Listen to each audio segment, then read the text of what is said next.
Dear students, this is Magiraj here and now we are going to discuss about the explanation of refraction law by Huygens secondary wave theory। अब हम Huygens सिद्धांत के आधार पर अपवर्तन के नियम की व्याख्या कर रहे हैं। तो माना ये z डैश एक अपवर्तक सतह है और AB एक तिरछा तरंगाग्र, इस पर ये तरंगें आपतित होंगी। मान लिया ये तरंगें हैं 1 और 2, बहुत सारी हो सकती हैं। तो यहाँ पर पहले माध्यम में ये चाल v1, दूसरे में v2 है, या यहाँ अपवर्तनांक μ1 और दूसरे माध्यम का μ2 है। तो जैसे ही ये A बिंदु पर आपतित हुई, ये इस प्रकार से अपवर्तित हो जाएगी।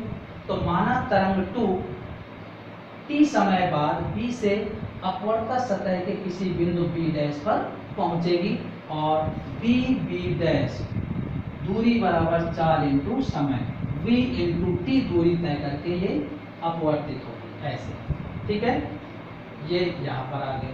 अब जितना समय तरंग 2 B से B डैश तक जाने में लिया है, उतने ही समय में तरंग 1 A से A डैश पर पहुंचने में लेगी। तो A डैश बराबर v2 इंटू t, दूरी बराबर 4 गुणे समय। पहले माध्यम में चाल v1 थी, दूसरे माध्यम में v2 है। तो तरंग 2 t समय में यहाँ पर है और तरंग 1 t समय पर यहाँ पर है। इन दोनों को मिला देंगे तो A डैश B डैश ये नया तरंगाग्र होगा और इससे निकलने वाली तरंगिकाएं जो होंगी वो द्वितीयक तरंगिकाएं होंगी।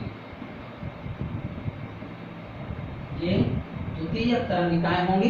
ओके, तो आपतित तरंगाग्र के साथ बना हुआ कोण आपतन कोण और अपवर्तित तरंगाग्र के साथ बना हुआ कोण अपवर्तक कोण। ठीक है, तो ध्यान रखिएगा। माना z डैश ये है, इसको थोड़ा ज्यादा डार्क कर दीजिएगा ऐसे। माना z डैश एक अपवर्तक सतह है तथा AB एक तिरछा तरंगाग्र, इस पर तरंगें आपतित होती हैं। माना तरंग 1 और 2 इस तिरछे तरंगाग्र AB पर आपतित होती हैं। माना तरंग 2 t समय में v1 चाल से चलकर अपवर्तक सतह z डैश के किसी बिंदु B डैश पर टकराती हैं, अर्थात B डैश बराबर v1 इंटू t और अपवर्तित हो जाती है। इतने ही समय में तरंग 1 जो कि अपवर्तक सतह के संपर्क में ही थी t बराबर 0 पर बिंदु A से A डैश तक पहुंच पाएगी, अर्थात समान समय में। लेकिन दूसरे माध्यम में चाल v2 से चलते हुए A डैश बराबर v2 इंटू t इतनी दूरी तय कर पाएगी। तो समान समय में जब तरंग 2 t समय बाद B डैश पर है और तरंग 1 t समय बाद A डैश पर है, तो इसमें A डैश और B डैश को मिलाने पर A डैश B डैश एक नए तरंगाग्र का कार्य करेगा और इससे निकलने वाली तरंगिकाएं द्वितीयक तरंगिकाएं कहलाएंगी। और इससे आपतित तरंगाग्र के साथ बना हुआ कोण आपतन कोण और अपवर्तित तरंगाग्र के साथ बना हुआ कोण अपवर्तक कोण। तो देखते हैं अब इसमें स्नेल के नियम से, स्नेल नियम से हो जाएगा साइन i का मान ये है mu equal to 1 μ2 equal to sine i upon sine r, या μ2 upon μ1 equal to sine i upon sine r। ये है पहला समीकरण। तो अब इसमें हम साइन i का मान और साइन r का मान निकाल लें।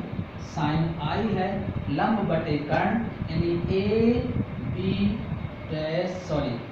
साइन i का मान है b dash upon AB dash, यानी v1t अपॉन AB डैश। ठीक है ना। और साइन r का मान है A dash upon AB dash, यानी v2t अपॉन AB डैश। ये दोनों मान समीकरण 1 पे रख दीजिएगा।